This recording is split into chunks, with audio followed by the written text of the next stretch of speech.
વચ્ચે એક મોટા સમાચાર અત્યારે મળી રહ્યા છે। ઈરાનના અનેક શહેરોમાં હુમલો કરવામાં આવ્યો છે।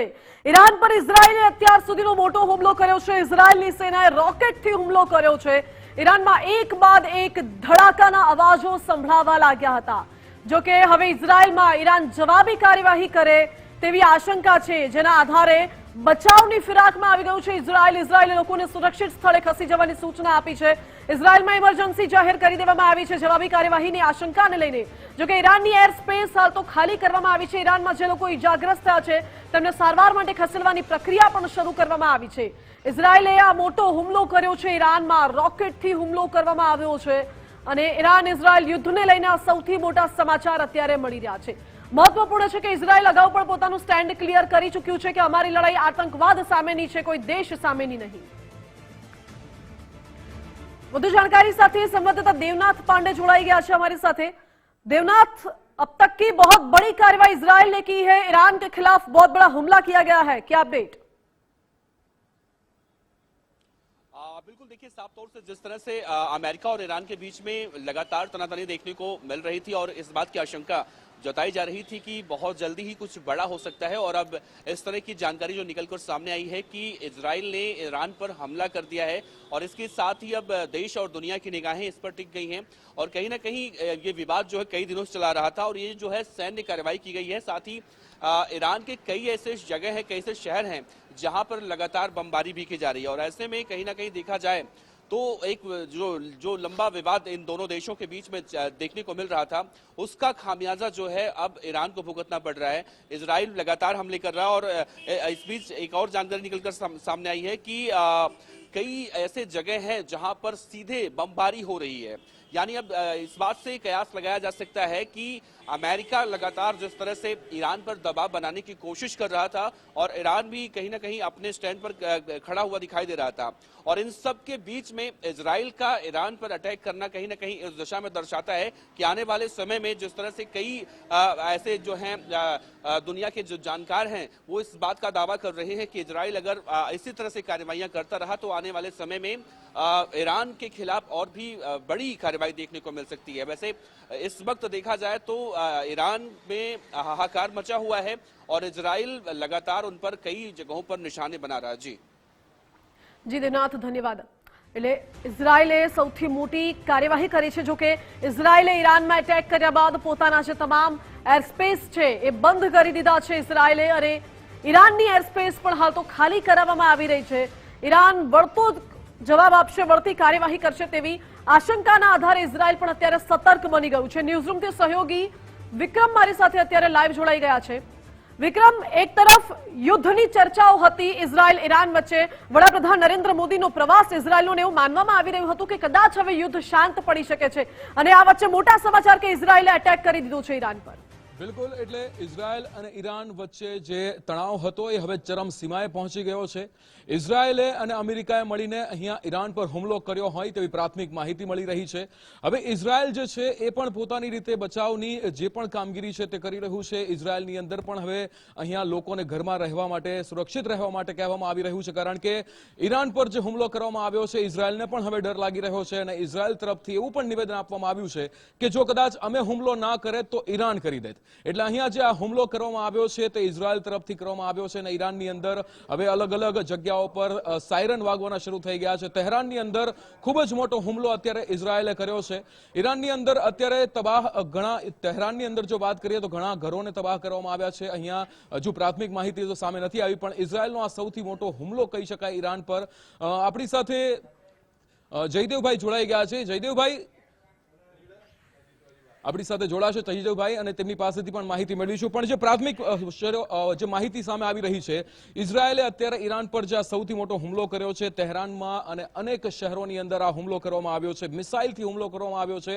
હવે વળતો પ્રહાર ઈરાન કરે છે કે કેમ તેને લઈને હવે ઇઝરાયલની અંદર પણ તણાવપૂર્ણ વાતાવરણ અહીંયા પેદા થઈ ગયું છે। ઇઝરાયલ અને ઈરાન વચ્ચે જે તણાવ જે ઘણા સમયથી ચાલી રહ્યો હતો તેનો આજે અહીંયા અંત આવ્યો છે। અહીંયા આ યુદ્ધની સ્થિતિ ઇઝરાયલ દ્વારા શરૂ કરવામાં કરવામાં આવી છે ઈરાન પર હુમલો કરીને અહીંયા સીધું જંગનું એલાન ઇઝરાયલ દ્વારા કરવામાં આવ્યું છે. ઇઝરાયલ અને અમેરિકાએ સાથે મળીને આ હુમલો કર્યો હોય તેવી પણ અહીંયા પ્રાથમિક વિગતો સામે આવી રહી છે. હવે આગામી શું તૈયારીઓ ઇઝરાયલ કરે છે, ઈરાન તરફથી કેવી પ્રતિક્રિયા આવે છે, તે તમામ વસ્તુઓ પર નજર રહેશે. કારણ કે આ એક ખૂબ જ મોટો હુમલો કહી શકાય. અત્યારે વિશ્વની જો વાત કરીએ તો અલગ અલગ દેશ અત્યારે એકબીજાની સામે સામે લડી રહ્યા છે, ત્યારે ઇઝરાયલ અને ઈરાન વચ્ચે આ સીધું યુદ્ધ હવે શરૂ થઈ ગયું છે અને તેમાં ક્યાંક ને ક્યાંક અહીંયા અમેરિકાનો પણ હાથ હોય તેવી વિગતો સામે આવી રહી છે.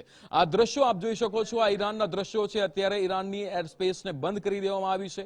ઇઝરાયલમાં પણ અત્યારે તણાવપૂર્ણ માહોલ છે. લોકોને ઘરમાં રહેવા જ સલાહ આપવામાં આવી રહી છે. ઈરાન અને ઇઝરાયલ પર જે અત્યારે આ હુમલા જે થઈ રહ્યા છે, મિસાઇલ દ્વારા હુમલા કરવામાં આવ્યા છે, જે વળતો પ્રહાર વળતા હુમલાની જે આશંકાઓ અત્યારે ઇઝરાયલની અંદર ઘેરાઈ રહી છે, તેના કારણે ઇઝરાયલમાં પણ અનેક વિસ્તારોની અંદર રેડ એલર્ટ આપવામાં આવ્યું છે. ઘણી બધી જગ્યાઓ એવી છે જેમાંથી એર સ્પેસને બંધ કરવામાં આવી છે. જાહેર સ્થળો પર અત્યારે લોકોને ઘરે રહેવા માટેની સલાહ આપવામાં આવે છે. જાહેર સ્થળોને બંધ રાખવાની અત્યારે સલાહ આપવામાં આવી રહી છે. ઇઝરાયલની અંદર પણ હવે આ માહોલ ધીરે ધીરે બગડી રહ્યો છે. રેડ એલર્ટ ઇઝરાયલની અંદર ઓલરેડી આપી દેવામાં આવ્યું છે. ઈરાનની એર સ્પેસને અહીંયા સંપૂર્ણ રીતે ખાલી કરવાનો પણ આદેશ આપી દેવામાં આવ્યો છે. એક ખૂબ જ મોટો એક હુમલો જે ઇઝરાયલ દ્વારા અત્યારે ઈરાન પર કરવામાં આવ્યો છે, જેના કારણે તણાવ ખૂબ જ વધ્યો છે. વૈશ્વિક લેવલે અત્યારે આ ખૂબ જ મોટો હુમલો કહી શકાય અને જેના કારણે તણાવ હવે વિશ્વભરની અંદર ફેલાઈ રહ્યો છે. એક નવું યુદ્ધ અહીંયા શરૂ થઈ ગયું છે. જે તણાવપૂર્ણ માહોલ જે અત્યારે સર્જાયેલો હતો તેને લઈને હવે ઈરાન પર આ ઇઝરાયલનો હુમલો જે ખૂબ જ મોટી વાત કહી શકાય. આપણી સાથે જયદેવભાઈ જોડાઈ ગયા છે. જયદેવભાઈ, આ હુમલો જે ઇઝરાયલ દ્વારા અત્યારે ઈરાન પર કરવામાં આવ્યો છે, આ કેટલો મોટો હુમલો કહી શકાય વૈશ્વિક લેવલ પર? કારણ કે આ હુમલો એ ક્યાંક ને ક્યાંક વર્લ્ડ વોરને પણ આમંત્રણ આપે છે. યસ, ડેફિનેટલી આ બહુ જ મોટો હુમલો કહી શકાય.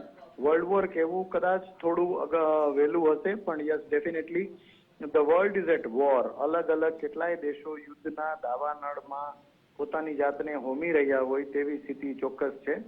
અને એ જ અત્યારે આપણે જોઈ રહ્યા છીએ કે અત્યાર સુધી આવી રીતે આટલો મોટો હુમલો ઇઝરાયલે કર્યો નહોતો.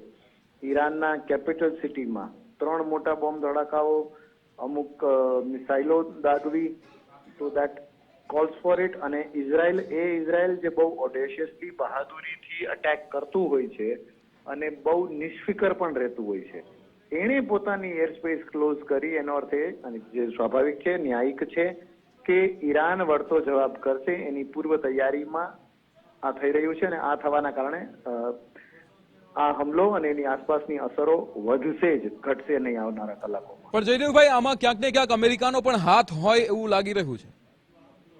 અમેરિકાનો હાથ પ્રત્યક્ષ નહીં પણ પરોક્ષ રીતે ચોક્કસપણે. અધરવાઇઝ શક્ય જ નથી કે ઇઝરાયલની વિરુદ્ધ આટલા ખરડા હોય. ઇન્ટરનેશનલ ક્રિમિનલ કોર્ટમાં પણ નેતન્યાહુ, જે ઇઝરાયલના પ્રાઇમ મિનિસ્ટર છે, એને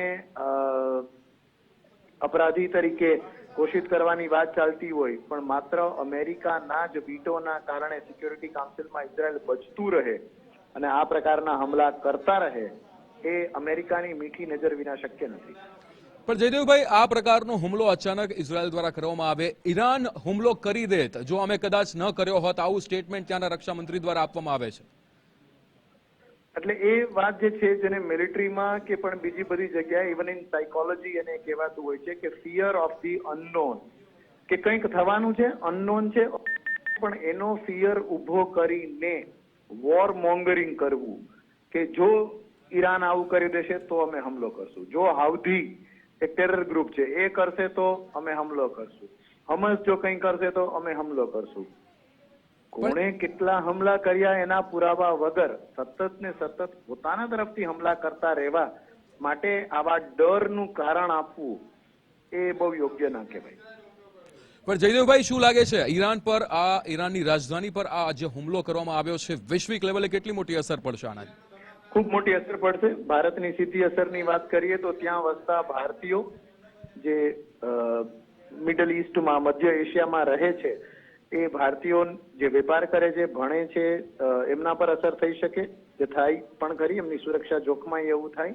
અને સાથોસાથ એ તો ક્રૂડ ઓઇલનું હબ છે, ત્યાં કાંઈ પણ થાય, ક્રૂડ ઓઇલના પ્રાઇસીસ વધે, વૈશ્વિક રીતે મોંઘવારી અને ક્રૂડ ઓઇલના પ્રાઇસીસ વધવાથી બાકીની ઇન્ડસ્ટ્રીઝ ઉપર પણ બહુ મોટો અસર પડે. પણ આ હુમલો અત્યારે કરવા પાછળનું કોઈ ખાસ કારણ?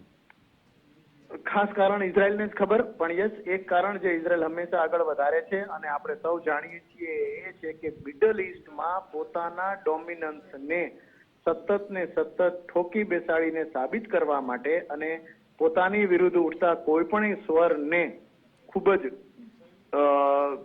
ફોલાદી પંજા સાથે કચડી નાખવા માટે આ પ્રકારના એ માનસિકતા સાથે ઇઝરાયલ આ પ્રકારના હુમલા એના પાડોશી દેશો પર કરતું રહે છે. બિલકુલ. તો જયદેવભાઈ, શું લાગે છે, ઈરાન હવે પ્રતિકાર કરશે, પાછો હુમલો કરશે ઇઝરાયલ પર? જે રીતે ઈરાને ભૂતકાળમાં હુમલા કર્યા છે, અમેરિકી એર બેઝિસ પર પણ હુમલા કર્યા છે, એ જોતા યસ કરશે, ચોક્કસ.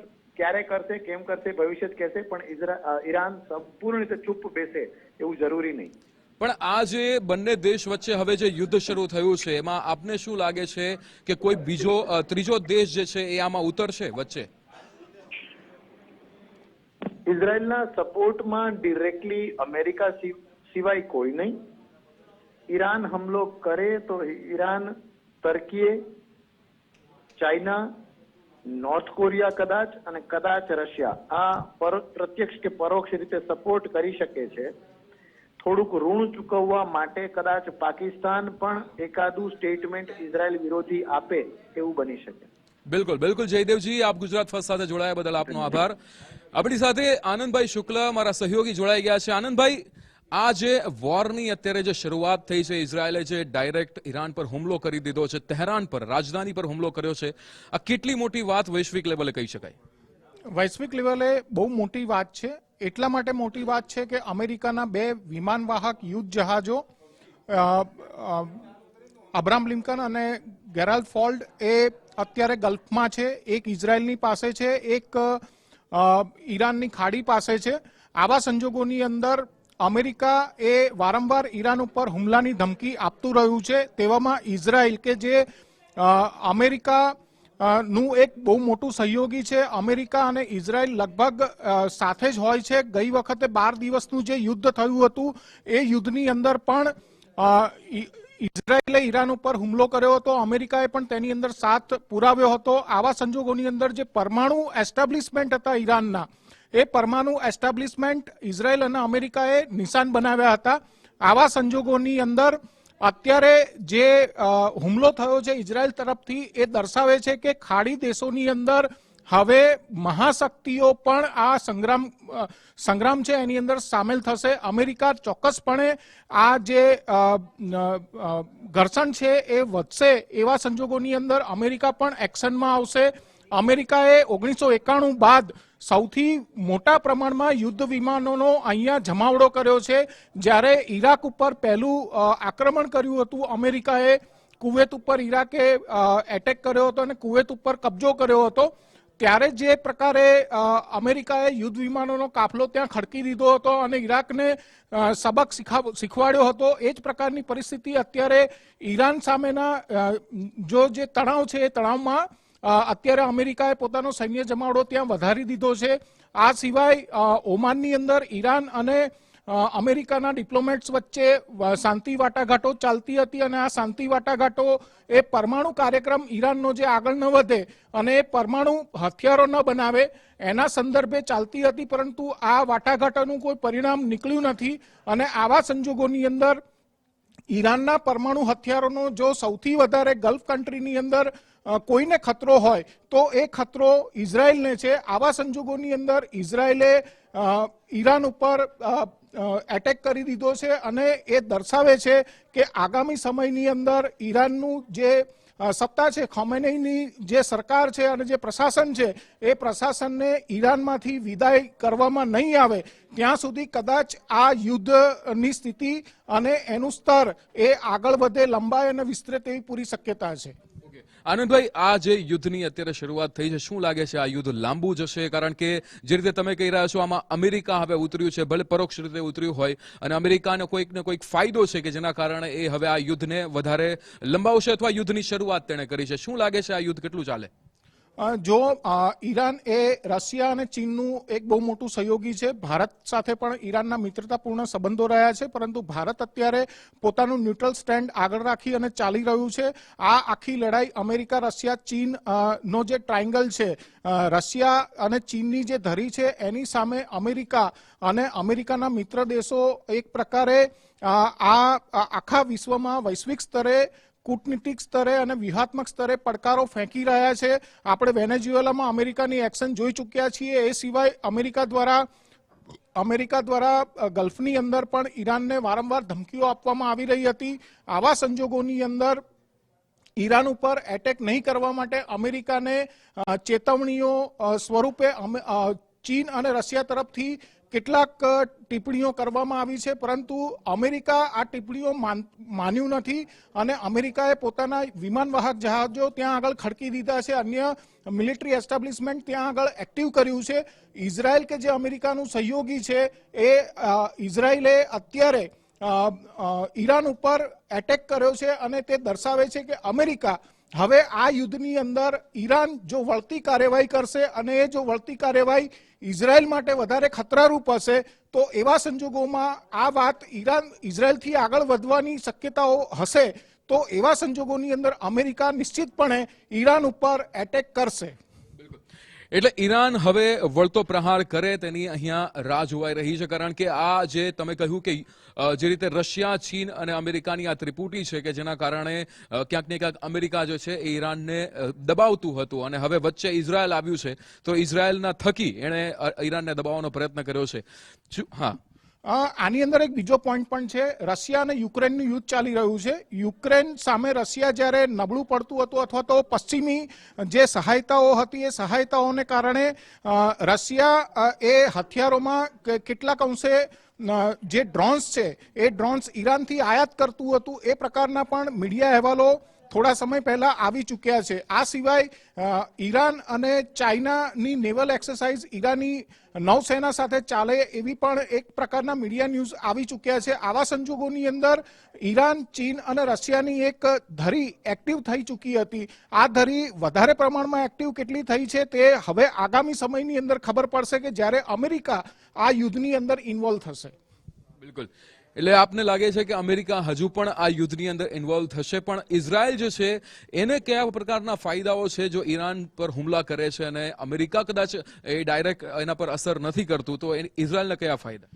એના માટે ઇઝરાયલની સ્થાપના અથવા તો ઇઝરાયલની જે પ્રકારે બીજા વિશ્વયુદ્ધ પછી રચના થઈ એ બીજા વિશ્વયુદ્ધ પછીની રચનાનો ઇતિહાસ આપણે જોવો જોઈએ. કારણ કે બીજા વિશ્વયુદ્ધ પછી ગાઝા પટ્ટી અને વેસ્ટ બેંકનો જે વિસ્તાર છે એ વિસ્તારની અંદર યહૂદીઓ માટે એક અલગ દેશ બનાવવામાં આવ્યો. આ દેશ ઇઝરાયલ કે જેને ઘણા બધા ઇસ્લામિક દેશોએ માન્યતા હજુ સુધી આપી નથી. ભારતના પણ ડિપ્લોમેટિક સંબંધો ઇઝરાયલ સાથે ખૂબ મોડા શરૂ થયા હતા. આવા સંજોગોની અંદર ઈરાન કે જે ઇસ્લામિક વર્લ્ડનું નેતા બનવા માંગતું હતું, સાઉદી અરેબિયા સાથે કમ્પીટ કરવા માંગતું હતું, આવા સંજોગોની અંદર ઇસ્લામિક વર્લ્ડની અંદર જે સમીકરણો છે એ સમીકરણોના આધારે ઈરાને ઇઝરાયલ.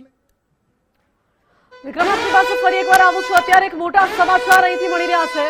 મોટી જાણકારી ગુજરાત ફર્સ્ટની સ્ક્રીન ઉપર. ઈરાન ઇઝરાયલ યુદ્ધને લઈને, ઈરાનની જવાબી કાર્યવાહીને લઈને ઇઝરાયલમાં હાલ તો હાઈ એલર્ટ જાહેર કરી દેવાયું છે. ઇઝરાયલમાં પણ સાયરન વાગવાના શરૂ થઈ ચૂક્યા છે. લોકોને સાવચેત રહેવા, સુરક્ષિત સ્થળે ખસી જવા માટેની સૂચના આપવામાં આવી છે. તેલ અવીવ સહિતના એરપોર્ટ પર પણ સુરક્ષા વધારી દેવાઈ. ઈરાનની જવાબી કાર્યવાહીને લઈને ઇઝરાયલમાં હાઈ એલર્ટ છે. સાયરન વાગવાના શરૂ થઈ ચૂક્યા છે અને આ સાથે જ ઇઝરાયલ અત્યારે સતર્ક મોડમાં આવી ગયું છે. એરપોર્ટ પર એલર્ટ આપી દેવામાં આવ્યું છે અને ઇઝરાયલને આશંકા છે કે ઈરાન જલ્દી જ જવાબી કાર્યવાહી કરી શકે છે, કોઈ મોટા હુમલાને ઈરાન અંજામ આપી શકે છે. જે આશંકાના આધારે ઇઝરાયલે અત્યારે પોતાની જાતને સુરક્ષિત કરી દીધું છે. કેટલાક વિસ્તારોમાં ઇમરજન્સી જાહેર કરાઈ છે, તો આ સાથે લોકોને સુરક્ષિત સ્થળ પર ખસી જવા માટેની પણ ઇઝરાયલમાં સૂચના આપી દેવામાં આવી છે. ઇઝરાયલને પહેલા પણ આશંકા હતી કે ઈરાન કોઈ મોટો હુમલો કરી શકે છે, એટલે ઇઝરાયલે પહેલા જ કાર્યવાહી કરી લીધી, પરંતુ હવે ઈરાનની જવાબી કાર્યવાહીને લઈને ઇઝરાયલમાં એલર્ટ છે. વિક્રમ. બિલકુલ, એટલે જે રીતે અહીંયા આનંદભાઈ આ વાત આપણે અત્યારે જે સામે આવી રહી છે કે ઈરાનની જવાબી કાર્યવાહી માટે ક્યાંક ને ક્યાંક ઇઝરાયલ હવે પોતાને તૈયાર કરી રહ્યું છે. ઇઝરાયલના પણ અમુક વિસ્તારોને અત્યારે રેડ એલર્ટ આપી દેવામાં આવ્યું છે, પણ ઈરાન એ કાર્યવાહી કરશે તો એની સાથે કઈ મહાસત્તાઓ સાથે રહેશે? ઈરાન સાથે નિશ્ચિતપણે અત્યારની જે સ્થિતિ છે એ સ્થિતિ પ્રમાણે રશિયા એ પ્રત્યક્ષ નહીં તો પરોક્ષ રીતે ઈરાનની પડખે રહે તેવી પૂરી સંભાવના છે. ચીન પણ નથી ઈચ્છતું કે ગલ્ફની અંદર અથવા તો મિડલ ઇસ્ટના અન્ય એરિયાની અંદર એ અમેરિકાની જો હુકમી ચાલે. જે પ્રકારે વેનેઝુએલામાં દાદાગીરી અમેરિકાએ કરી એ પ્રકારની દાદાગીરી અમેરિકા દ્વારા ઈરાનની અંદર પણ કરવામાં આવે. આ પ્રકારની કોઈ પણ વસ્તુ એ ચીન પણ ચલાવવા માંગતું નથી. આવા સંજોગોની અંદર ચીન આગામી સમયની અંદર પોતાના કૂટનીતિક અને વ્યૂહાત્મક જે રણનીતિ છે એની અંદર શું ફેરફાર કરે છે એના ઉપર પણ સૌની નજર મંડાયેલી હશે. તમે જુઓ કે જ્યારે અફઘાનિસ્તાનમાંથી અમેરિકાની આર્મી અને નાટો આર્મી બહાર નીકળી ત્યારથી જ નક્કી થઈ ગયું હતું કે દુનિયાની અંદર હવે અમેરિકા પોતાના વ્યૂહાત્મક લક્ષ્યો પ્રાપ્ત કરવા માટે અન્ય સ્થાનો ઉપર ધ્યાન કેન્દ્રિત કરશે. આમાં એક સ્થાન લેટિન અમેરિકા અને વેનેઝુએલા, પેનામા અને ક્યુબા જેવા દેશો હતા અને બીજું સ્થાન એ ગલ્ફ હતું. ગલ્ફની અંદર ઈરાન જે પ્રકારે પોતાનો મિસાઇલ અને પરમાણુ કાર્યક્રમ આગળ વધારી રહ્યું હતું એ દર્શાવે છે કે એનાથી આખા ગલ્ફની અંદર એક પ્રકારે અસ્થિરતા ફેલાઈ શકે તેવી પરિસ્થિતિ હતી. ગલ્ફની અંદર શિયા અને સુન્ની મુસ્લિમ વર્લ્ડની અંદર એક પ્રકારે પ્રતિસ્પર્ધા ચાલી રહી છે. આ પ્રતિસ્પર્ધાની અંદર સુન્ની વર્લ્ડનું જે નેતૃત્વ છે સાઉદી અરેબિયા કરી રહ્યું છે, જ્યારે ઈરાન એ શિયા વર્લ્ડનું નેતૃત્વ કરી રહ્યું છે. આવા સંજોગોની અંદર જો ઈરાન એ પરમાણુ હથિયાર બનાવવા માટે કામયાબ થઈ જાય તો ગલ્ફની અંદર સાઉદી અરેબિયા, તુર્કી જેવા દેશો પોતાના મિસાઇલ પ્રોગ્રામ અને પરમાણુ પ્રોગ્રામને આગળ વધારે તેવી પૂરી સંભાવનાઓ હતી. આ સંભાવનાઓને જોતા અમેરિકાને એક્ટિવ થવું પડ્યું હતું અને આની અંદર ઇઝરાયલના પણ પોતાના હિતો હતા, કારણ કે ઇઝરાયલ એ યહૂદી દેશ છે અને યહૂદીઓ પ્રત્યે જે પ્રકારે ઇસ્લામિક વર્લ્ડની અંદર નફરતનું વાતાવરણ છે 1949થી લઈને અત્યાર સુધી એના પહેલા પણ એના વચ્ચે વધુ એક મોટા સમાચાર અત્યારે મળી રહ્યા છે. મહાયુદ્ધ, બિગ બ્રેકિંગ ન્યૂઝ મળી રહ્યા છે. ઈરાન પર ઇઝરાયલે મોટો હુમલો કર્યો છે. ઇઝરાયલ તો અત્યારે પોતે એલર્ટ થઈ ગયું છે, જોકે ઈરાનના 30 થી વધુ સ્થળ પર ઇઝરાયલ દ્વારા હુમલો કરવામાં આવ્યો. તહેરાનમાં રાષ્ટ્રપતિ ભવન પર પણ હુમલો કરવામાં આવ્યો છે. કેટલાક મંત્રીઓના ઘર પર પણ હુમલા થયા છે. ઈરાન પર ઇઝરાયલે મોટો હુમલો કર્યો છે. ખામેનેઈની મુશ્કેલીઓ વધી ગઈ છે. હવે ઈરાનના 30 થી વધુ સ્થળો પર હુમલા કરવામાં આવ્યા છે. શું હવે ખામેનેઈ વળતો પ્રહાર કરશે કે પછી કોઈ નવી રણનીતિ ઘડશે એ સવાલ ઉઠી રહ્યો છે. ઇઝરાયલે પહેલાથી જ પોતાનું સ્ટેન્ડ ક્લિયર રાખ્યું હતું કે આ હુમલો આતંકવાદ વિરોધી છે, કોઈ દેશ વિરોધી નથી. પરંતુ હવે ઈરાનનું શું સ્ટેન્ડ હશે એ સૌથી મોટો સવાલ છે. અત્યારે નેતન્યાહુ અને ખામેનેઈ વચ્ચેનો જંગ સીધી રીતે જોવા મળી રહ્યો છે અને અમેરિકા ઇઝરાયલની તરફમાં હોય તેવું સ્પષ્ટ અમેરિકાનું વલણ જોવા મળી રહ્યું છે. વિક્રમ,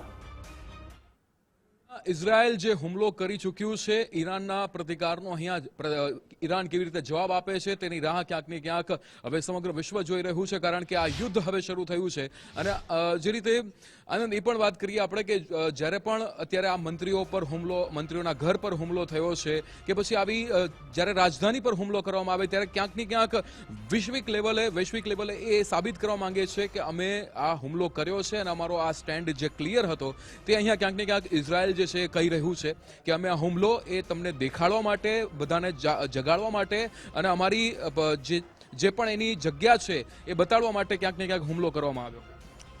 જો ઇઝરાયલને જે ખતરો છે હિઝબુલ્લા, હમાસ અને લેબનોનની અંદર જે ઉગ્રવાદી સંગઠનો સક્રિય છે એનાથી છે. આ બધા સંગઠનો એ ઈરાનની પ્રોક્સી છે. આવા સંજોગોની અંદર ઈરાન જેટલું મજબૂત થાય એટલું ઇઝરાયલને દબાવવું પડે. ઈરાન પાસે અત્યારે 8000 કિલોમીટરની રેન્જ સુધીના મિસાઇલ્સ છે. આ મિસાઇલ્સ એ ઇઝરાયલ તો એની રેન્જમાં આવે જ છે, ઇઝરાયલ સિવાય કેટલાક પશ્ચિમી દેશો પણ આની રેન્જમાં આવે છે. આવા સંજોગોની અંદર જે ગલ્ફની અંદર અમેરિકાના મિલિટરી બેઝિસ છે એ મિલિટરી બેઝિસ પર ઈરાનના ટાર્ગેટ ઉપર છે. ઈરાન પહેલાં જ કહી ચૂક્યું છે કે જ્યારે અમેરિકા અથવા તો ઇઝરાયલ દ્વારા હુમલો કરવામાં આવશે ત્યારે તેની વળતી જબરદસ્ત કાર્યવાહી કરવામાં આવશે. અને થોડા સમય પહેલાં ઇઝરાયલે એક નેવલ એક્સરસાઇઝ પણ કરી હતી. આ સિવાય ઇઝરાયલ દ્વારા મિસાઇલ ટેસ્ટ પણ કરવામાં આવ્યા છે. આ તમામ વસ્તુઓ દર્શાવે છે કે ઈરાન એટલી આસાનીથી ઇઝરાયલ અથવા તો અમેરિકાના ઘૂંટણીએ પડે તેવું લાગતું નથી. અને સામે એ રિટાલિએટ કરશે. એ વાત ન ભૂલવી જોઈએ કે ઈરાન એ વેનેઝુએલા નથી અને આવા સંજોગોની અંદર ઈરાન નિશ્ચિતપણે અમેરિકા અથવા તો ઇઝરાયલના કોઈ પણ પ્રકારના હુમલામાં પ્રતિક્રિયા આપે તેવી પૂરી સંભાવના છે અને તેથી જ ઇઝરાયલે પોતાના દેશની અંદર કટોકટી જાહેર કરી દીધી છે, એલર્ટ જાહેર કરી દીધું છે અને આ બધી જ વસ્તુઓ દર્શાવે છે કે દુનિયા એક અસ્થિરતા અને અરાજકતાની સ્થિતિ તરફ આગળ વધી રહી છે. કારણ કે આ યુદ્ધ ઇઝરાયલ અને ઈરાન વચ્ચેનું યુદ્ધ નથી રહેવાનું. આ યુદ્ધના વૈશ્વિક પરિમાણો ઉપર બહુ મોટી અસર થશે. એમાં અમેરિકાનું ઇન્વોલ્વમેન્ટ કેટલા સ્તર સુધીનું હશે એ નક્કી કરશે કે આગામી સમયની અંદર રશિયાને પડકારનારી મહાસત્તાઓ અમેરિકાને પડકારનારી મહાસત્તાઓ રશિયા અને ચીન આમાં કેટલો હસ્તક્ષેપ કરે છે એ પણ એક મહત્વનું છે. બીજી એક વસ્તુ એવી પણ બની શકે કે દક્ષિણ ચીન સાગર કે જેના 95% ભાગ ઉપર ચીન પોતાનો દાવો કરી રહ્યું છે, તાઇવાન પણ ત્યાં આવેલું છે, તાઇવાનને ચીન પોતાનો હિસ્સો ગણાવી રહ્યું છે. આ દરમિયાન ચીન શું તાઇવાન ઉપર કોઈ કાર્યવાહી કરવા નું શરૂ કરે તો આવા સંજોગોની અંદર અમેરિકા શું કરશે એ પણ એક બહુ મોટો વ્યૂહાત્મક અને કૂટનીતિક વિકલ્પ એ ઈરાનને બચાવવા માટે ચીન રશિયાની ધરી પાસે છે. પણ અહીંયા આ જે હુમલો અત્યારે કરવામાં આવ્યો છે આ વૈશ્વિક લેવલે કેટલું મોટું નુકસાન કહી શકાય? વૈશ્વિક લેવલે એટલા માટે નુકસાન છે કે ગલ્ફ દેશ એ વિશ્વભરની ઉર્જા જરૂરિયાતોના લગભગ 60%થી વધુ ઉર્જા જરૂરિયાતો પૂરી કરનારું ક્ષેત્ર છે. અહીંયાની જે હોર્મુઝ ખાડી છે એ ખાડીની અંદર 40% જેટલું ક્રૂડ ઓઇલ એ આયાત નિકાસના જે ટેન્કર્સ છે એ ટેન્કર્સના આવાગમન માટેનો મહત્વનો માર્ગ છે. ભારતની પણ ઘણી મોટી ઉર્જા જરૂરિયાતો આ હોર્મુઝ ની ખાડીમાંથી પૂરી થાય છે. આવા સંજોગોની અંદર જો અહીંયા અસ્થિરતા લાંબા સમય સુધી રહેશે તો તેની અસર ભારત સહિત દુનિયાના દેશોની ઉર્જા જરૂરિયાતો ઉપર પડશે અને આનો સીધો અર્થ છે કે વિકાસની ગતિ અને પ્રગતિ એ આ તણાવની ના વધવા ઘટવાની સાથે અસરગ્રસ્ત થશે. બિલકુલ. પણ આનંદ, જે રીતે અહીંયા એવું પણ એક સ્ટેટમેન્ટ આપવામાં આવ્યું છે કે જો ઇઝરાયલ હુમલો ના કરે તો ઈરાન હુમલો કરી દે, શું એવી કોઈ પરિસ્થિતિ બની રહી હતી? જો ઈરાન અત્યારે ખૂબ જ મોટા દબાણમાં છે કારણ કે અમેરિકાના 2 સૌથી મોટા વિમાનવાહકો જહાજો એ ઈરાનની બિલકુલ નજીક છે. એક જહાજ એ ફારસની ખાડીની નજીક છે અને એક જહાજ ઇઝરાયલની નજીક છે.